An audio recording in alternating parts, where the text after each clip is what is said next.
So recently I've discovered zoneplus, which if you're a Roblox developer makes your life much easier. If you ever wanted to make a zone inside of your game that shows the text when you go inside, plays a sound or does a visual effect, but realized it doesn't really work very well or glitches, this plugin is perfect for you. Well, it's not actually a plugin but rather a model which consists of a few modular scripts made by nanoblocks. And today I'm going to show you how to set them up properly and trigger the events when you go inside of them. Of course, I'm going to be linking the model down in the description. Okay, so here I have two zones. One is named green zone and the other one is yellow. And to set this up, you need to download the model in the description and put it inside of the replicated storage. Then I made this remote event which is used to trigger the text when you go inside of the zone.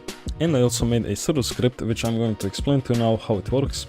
So first we get the replicated storage and then we require the zoneplus, and when you use module scripts you need to require them and then put the pathing to the script. And then I got my remote event and got the two zones I made.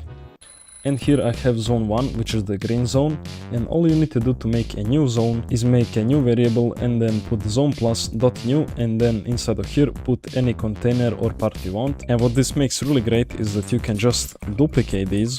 You can change them however you want. These can even be unions, so they can be really weird shapes and it will still work. You can also just group them, and then instead of this part you put the whole model. Then here you put the player entered, so we know when the player has entered, and then we get the actual player, and then fire the remote event, and here I put the player that entered the zone and the text I want to show on the screen. And this is the actual text, so it's invisible now and has nothing, but if I go inside of the script we get the remote event and the actual text label. And once we get the remote, here we have the display text, and I put the text to display, and after 1 second it will delete and the text will go back to nothing. So this is the whole module. It has a lot of scripts.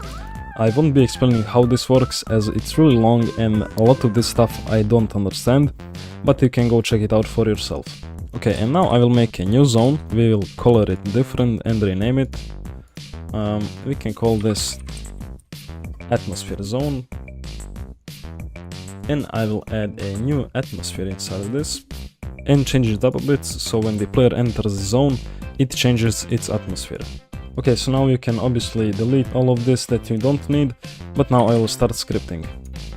Okay, so these are the functions we need for the atmosphere change. I also added a atmosphere remote event in here, and I put this custom atmosphere inside the replicated storage. So now what we need to do, as this part is over, you can just copy it if you want. And now I will make a new local script because we want to change the lighting locally and not for the whole server. And now I will write a bit so that the atmosphere changes.